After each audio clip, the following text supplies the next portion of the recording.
कि हुजूर कसरत के साथ उनका जिक्र किया करते।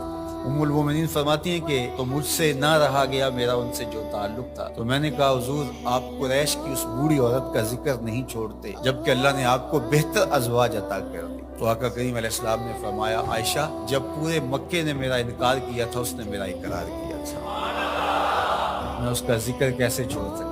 बल्कि हुजूर ने एक मौके पे फरमाया कि मुझे खदीजा की मोहब्बत का रिज्क दिया गया है, उनकी मोहब्बत अल्लाह ने मेरे दिल में डाल दी। तो ये थी हजरत खदीजतुल कुबरा रदी अल्लाह ताला अन्हा। हजरत खदीजतुल कुबरा रदी अल्लाह ताला अन्हा के जरिए से अल्लाह ने इस दीन को बहुत तक़वियत अता की। हजरत खदीजतुल कुबरा रदी अल्लाह ताला अन्हा अपना सारा माल हुजूर के कदमों में ढेर करते। हुजूर अलैहिस्सलाम के लिए उनके दिल में जो मोहब्बत के जज्बात रखे गए थे, और फिर हुजूर अलैहिस्सलाम के कल्बे अतहर में हजरत खदीजतुल कुबरा के लिए जो जज्बात रखे गए थे,